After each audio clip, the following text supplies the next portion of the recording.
करोड़ों करोड़ों लोग अपनी जिंदगी में आगे क्यों नहीं बढ़ते, उनसे जब पूछा जाता है तुम आगे क्यों नहीं बढ़ रहे हो, तुम गरीब क्यों, तुम्हें अमीर होने के लिए पूरा राइट है, तुम्हारे पास हर तरीके का संविधान कहता है तुम अमीर और कामयाब बन सकते हो, पूरे विश्व में सबसे अच्छी अर्थव्यवस्था भारत की अर्थव्यवस्था में से एक है, जहां आदमी के पास एक समाजवाद भी, पूंजीवाद भी, मिश्रित भी, सब है।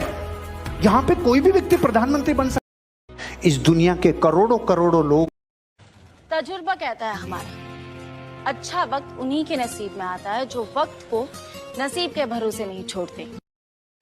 तजुर्बा कहता है हमारा, अच्छा वक्त उन्हीं के नसीब में आता है जो वक्त को नसीब के भरोसे नहीं छोड़ते। तजुर्बा कहता है हमारा, अच्छा वक्त उन्हीं के नसीब में आता है जो वक्त को नसीब के भरोसे नहीं छोड़ते। मैं जब छोटा था ना,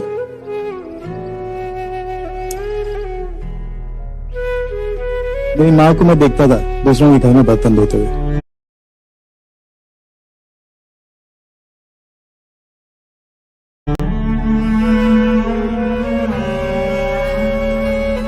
दूसरों के घर में ना झाड़ू पोछा लगाते हुए देखता था।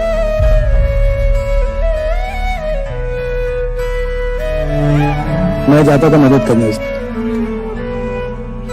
क्योंकि मुझे मालूम है कि कितनी तकलीफ होती है। एक घर नहीं, 4-5 घर दिन में। और जब उसके हाथ उछाले पड़ते थे ना, तब मैं देखता था, मन में सोचता था यार कब मैं उनको इस सब चीजों से दूर लेके जाऊंगा। तब मैंने कोई किसान मैकडॉनल्ड का बर्गर तो क्या 2 वक्त की रोटी नहीं खा पाता, कोई मजदूर कार में नहीं घूमता, बल्कि कड़ी धूप में पत्थरों पर अपनी एड़ियां रगड़ता है। अमीर और अमीर होता जा रहा और गरीब सड़क पर आ गया। कोई किसान मैकडॉनल्ड का बर्गर तो क्या 2 वक्त की रोटी नहीं खा पाता।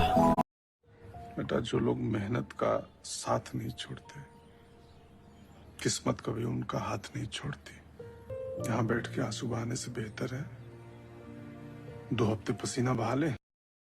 बेटा, जो लोग मेहनत का साथ नहीं, बियर पी के, पॉपकॉर्न खा के, चिप्स खा के आप भाग्यशाली कभी नहीं हो सकते, है ना।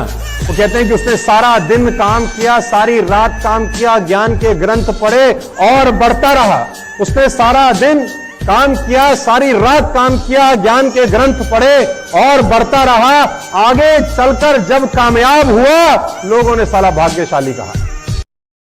बियर पी के, पॉपकॉर्न खा के, हार्डवर्क आप कुछ भी मुकाम पे आप इतनी आसानी से नहीं पहुंच सकते। और मुझे लगता है हार्डवर्क करके पहुंचने का वो मजा अलग है। वो मेहनत जब सफल होती है, रंग लाती है, तो उसकी खुशी अलग है। हार्डवर्क हमेशा ट्रेन से अलग हटने की कोशिश करो, चलने की कोशिश करो। ठीक है, फेलियर्स होते हैं, लेकिन जब आप सक्सेसफुल होंगे वो ट्रेंड को फॉलो करेंगे।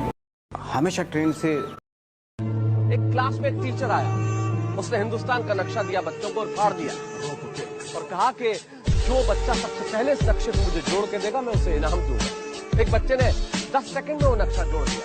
टीचर बहुत प्रसन्न हुआ कि आखिर तुमने ये किया कैसे। बच्चे ने कहा मैंने कुछ नहीं किया, मैंने हिंदुस्तान का नक्शा पलट दिया। उस नक्शे के पीछे एक आदमी बना हुआ, मैं आदमी को जोड़ता चला गया, हिंदुस्तान अपने आप जुड़ता चला गया। हम कंपैरिजंस क्यों करते हैं? अपनी जिंदगी का कंपैरिजन, पहले ये था, अब ये है, अब क्या है। 2 लोगों के दरमियान कंपैरिजन, हम क्यों कंपैरिजंस में पड़ जाते हैं? आप जब कंपैरिजन में करेंगे, अपने आप को डालेंगे, जो आपके पास मौजूद होगा आपको वो नजर ही नहीं आएगा। राबिया, आपको हमेशा अपना पास्ट परेशान करेगा, फ्यूचर आपको डराएगा। जो प्रेजेंट मोमेंट है ना, दैट्स वेरी इंपॉर्टेंट। आप किसी भी चीज की प्रिपरेशन कर रहे हो, आपके कोई भी आपके ड्रीम्स है, कुछ भी आपको अचीव करना है, अगर आपका दिमाग 1% भी बोल रहा है ना कि हाँ मैं कर सकती हूँ, तो ट्रस्ट मी आप कर सकते हो और आपको कोई भी नहीं रोक पाएगा। दुनिया में कोई ताकत ऐसी नहीं है जो आपको रोक पाएगी। एक बार बैठ के सोचो कि मुझे क्या अच्छा लगता है, क्या मैं कर सकती हूँ, क्या मुझे करना है। आप अपनी बेटियों को इनोसेंट मत बनाइए, उनको नॉलेजेबल बनाइए, उनको टॉकटिव बनाइए। अगर वो बेटियां इनोसेंट होंगी तो वो कैसे अपनी बात लोगों के बीच रखेंगी। जिस बेटी को आप घर में इनोसेंट बेटी के रूप में देखना चाहेंगे, जब वो उस घर की चार दीवारी से बाहर निकलेगी वो अपने हक अधिकार की लड़ाई कैसे लड़ेगी जिस बेटी को आपने घर में नहीं बोलने दी? वो कैसे अपने आप को सुरक्षित करेगी, कैसे उन लोगों से प्रोटेक्ट करेगी जो उसको गलत निगाह से देख रहे हैं? अपनी बेटियों को चंदा, इंसान दो चीजों से बनता है? या तो किस्मत या मेहनत। चंदा, इंसान दो चीजों से बनता है? या तो किस्मत या मेहनत। अगर जमीन होगी कोई भी छीन लेगा, पैसे होंगे कोई भी लूट लेगा, तू पढ़ा लिखा होगा तो तुझसे कोई कुछ नहीं छीन सकता। अगर तुझे अन्याय से जीतना है तो पढ़ लिख कर एक ताकतवर इंसान बन, लेकिन अपनी ताकत का गलत इस्तेमाल मत करना जैसे आजकल लोग कर रहे हैं। नफरत हमें तोड़ती है, प्यार जोड़ता है। हम एक ही मिट्टी के बने हैं, लेकिन जातिवाद ने अलग कर दिया। हम सबको इस सोच से उभरना होगा। वही करूंगा। डर किस चीज का है? आईटी इसलिए एम मत करो कि उसके बिना लाइफ नहीं है। सुंदर पिचई, अरविंद कृष्णा आईटीएंस हैं, सत्या नडेला नहीं भी है। और आईटी इसलिए मत करो कि वहां पढ़ाते अच्छा है, पढ़ाने वाले मिल जाएंगे हर स्कूल कॉलेज में। आईटी इसलिए करो क्योंकि टफ है, और टफ बैटल लड़ने में कॉन्फिडेंस आता है लाइफ। पापा ने कहा तो एक बात याद रखना, मुझे आज तक याद है, कभी गरूर नहीं करना, ठीक है? और जो तुम्हारे से जो छोटे लोग होते हैं ना, जैसे हम ड्राइवर्स होते हैं और ये जो स्पॉट के लड़के होते हैं, टेक्निकल जो टीम होती है जो आपको सपोर्ट करते हैं, एग्जैक्टली उनसे इज्जत से बात करें। एक्टर से तो आप वैसे ही इज्जत से बात करोगे ना, अपने ऊपर तो लोगों से आप इज्जत से बात करोगे, लेकिन जो ये नीचे के तबके के लोग हैं ना, इनसे कभी बदतमीजी नहीं करना। पापा ने कहा आपको नहीं पता आपके अपने कब चले जाएं, तो जितना वक्त दे सकते हैं दे दें, जितना प्यार कर सकते हैं कर लें, जितना उन पे लुटा सकते हैं लुटा दें आप। फिर कब वो वक्त आए या ना आए या क्या पता चला जाए, और हमेशा आपको तभी अफसोस होता है जब वो वक्त चला जाता है। फिर तो यार काश उस वक्त ये कर लेती, उस वक्त वो कर लेती, उस वक्त ये कर लेती। इस दुनिया में सबसे मुश्किल काम अपने आप को खुश रखना है। ये बात तो सही कह रही हो तुम। इसलिए खुशी का जो मौका मिले उसे लूज मत करो। जो मोहब्बत देता है उसकी मोहब्बत को एक्सेप्ट करो, और जो मोहब्बत नहीं देना चाहता उसकी परवाह मत करो।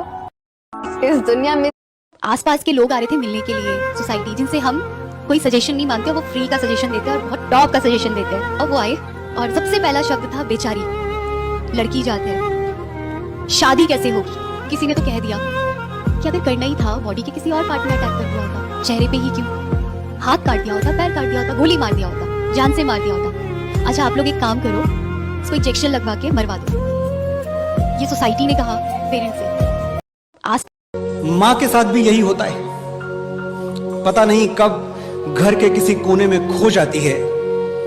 वो इतना दिखती है कि दिखना बंद हो जाती है। तुमने आखिरी बार उसे आंख भर के कब देखा था? कब उसकी साड़ी या सूट की तारीफ की? कब उसकी चूड़ियों का रंग नोटिस किया? और कब उसकी नेल पॉलिश पर अपनी राय दी? आखिरी बार कब कहा था कि मां जच रही हो, बहुत प्यारी लग रही हो? तुम क्या सोचते हो कि उसे सिर्फ तुम्हारा कमरा सजाना और तुम्हारा स्वेटर बुनना अच्छा लगता है? मां भी कभी लड़की थी दोस्त, और दुनिया की हर लड़की की तरह उसे भी तारीफ सुनना अच्छा लगता है। लग गई आग मेरे घर में बचा ही क्या है, और बच गया मैं तो समझ लो कि जला ही क्या है। और अपनी मेहनत का नतीजा है मुकद्दर अपना, वरना हाथों की लकीरों में रखा ही क्या है। बड़े लोग खाना खाते हैं ना, अच्छा अच्छा, वैसा मुझे भी खाना खाना है। आपको क्या अच्छा लगता है? ऐसे तो मेरा दाल चावल ही है, पर जैसे बड़े बड़े लोग खाते हैं ना, वो पिज्जा बर्गर, मुझे भी वही खाना। मेरी विश यही है कि मैं बताऊं जलेबी खाऊं। जलेबी मेरी जलेबी फेवरेट है। सब लोग डाइट करते हैं, इतनी जलेबी हम लोग थोड़ा सा खाते हैं और आधा फेंक देते हैं। हम किसी की 50% ड्रीम फेंक रहे हैं यार। बेटा आपकी सब विशेष पूरी होंगी, सब कुछ ठीक होएगा, आप अभी रोना। 2000 का नोट किससे चाहिए? मुझे थैंक्स दीदी। ओह नो, देख लिया, मेरे पूछते ही सबने हाथ उठाया, लेकिन बंटी ने मेरे हाथों से छीन ही लिया। आप लोगों ने मुझसे क्यों नहीं लिया? हमें लगा आप मजाक कर रही थी। मैं सोच ही रहा था आने के लिए, तब तक वो बच्चा आ गया। जिंदगी भी ऐसी ही है, अपनी पसंद की चीज लेने से पहले कोई और उसे छीन लेता है। इसलिए मन में कुछ मत रखो, उसे एक्सप्रेस करो। जो पसंद है उसे ले लो, चाहे वो पैसा हो या प्यार हो। माँ का दिल ममता का मंदिर है, मोहब्बत का खजाना है। माँ का दिल ये है, माँ का दिल वो है। अरे छोड़ो भी ये फिल्मी बातें, किसने देखा है माँ का दिल? मैंने तो नहीं देखा।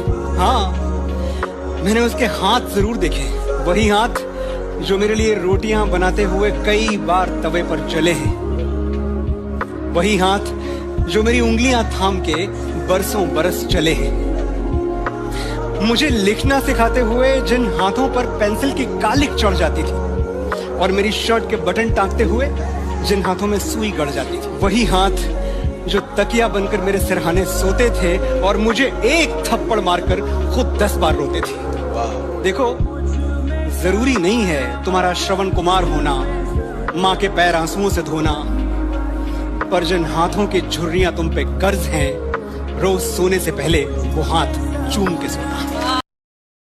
दूध बेचने वाला आदमी यहाँ तक पहुँच सकता है अपने मेहनत के बदौलत और आपके प्यार के बदौलत, तो आप भी पहुँच सकते हैं। आप कोशिश करिए, दुनिया में कोई काम मुश्किल नहीं है। अगर आपका टारगेट, आपका लक्ष्य बड़ा हो, आपकी सोच बड़ी हो, आपका विचारधारा बड़ा हो, अपनों को साथ लेकर चलिए। और अपने कौन होते हैं? जो आपके गरीबी में साथ देते हैं। जो अमीरी में तो हर आदमी किसी को साथ देता है, बट गरीबी में जो साथ आपके थे, आज भी अगर वो आपके साथ हैं, तो मुझे लगता है वो आपकी बहुत बड़ी उपलब्धि है।